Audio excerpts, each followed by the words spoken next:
It's been a little over 100 days since I started using the Xiaomi Pad 7, and if you've seen my initial review, you know I had a lot of good things to say. But daily use over time tends to reveal things you don't catch in the first few weeks.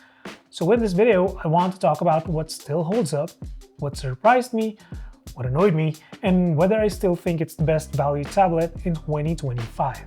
Spoiler, I still recommend it, but with a few notes you might want to hear first. Let's start with the display. This was one of the biggest highlights in my first review, and I'm happy to report that it continues to impress. Whether I'm watching YouTube, streaming Netflix, or just browsing Reddit and Twitter, the display remains sharp, vibrant, and fluid. It's still running at 144 Hz, and I have had no issues with ghosting, flickering, or uneven brightness. And thankfully, the Wi-Fi L1 certification is still here. That means I can still stream in Full HD on Netflix, Prime Video, and other apps without a problem. Coming from the Pad 6, which had certification issues after updates, I was honestly nervous. But Xiaomi seems to have fixed whatever caused that, at least on this newer model. On the outside, the Pad 7 still feels solid. No signs of wear, tear, or flex, and the finish still looks great even after 3 months of use. I don't use a case except for the keyboard attachment and detachable magnetic screen protectors, so I've avoided scratches. There's something reassuring about a tablet that still feels premium after regular use. Also, there's been no overheating issues or weird rattles from the speakers, which I've seen happen on some cheaper tablets. Let's talk about the keyboard. I've been using the official magnetic keyboard accessory, and I'd say it's become an essential for me.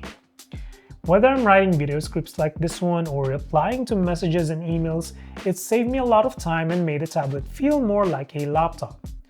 At first, the on-screen keyboard kept showing up even when I was using the physical keyboard, which was annoying, but I eventually figured out a setting that disables it when a physical keyboard is connected. So make sure to go check your settings and keyboard settings. That made a huge difference. At this point, I have grown comfortable with the typing experience for what it offers, especially at this price point. It's very usable. Battery life though has been consistent. I still get through a full day of moderate to heavy use before needing to plug in at night. Most days, that means around 5 to 6 hours of screen time. That includes watching videos, writing, occasional gaming, and switching between apps. However, I've noticed the standby battery drain is slightly higher when the keyboard is attached. If I leave the tablet idle overnight with the keyboard still connected, it loses more charge compared to when it's disconnected. Not a major issue, but something I've started keeping an eye on. As far as the performance goes, I'm still very satisfied. HyperOS has been smooth for me, and the app loading times are quick.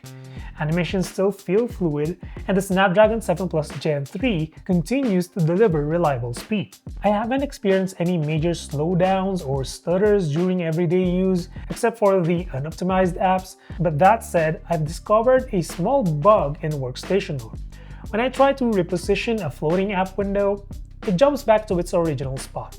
After some trial and error, I found a weird workaround, so if you drag the window slightly downward first, then you can move it wherever you want. It's not intuitive, and it makes me wonder how much testing went into this mode before release.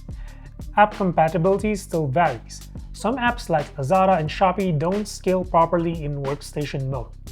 These little quirks don't make the tablet unusable, but they do remind me that Android on tablets still has a few rough edges when it comes to desktop-style multitasking. Speaking of multitasking, the upcoming iPad OS 26 has caught my attention. The new features being teased for the iPad look like they're aiming to fix exactly the kind of pain points I mentioned, like better keyboard support, smarter multitasking, and smoother app behavior. I'm still very happy with the Pad 7, but if Apple delivers on those promises, and if the hardware stays reasonably priced, I might consider switching back to an iPad later this year. But we'll see.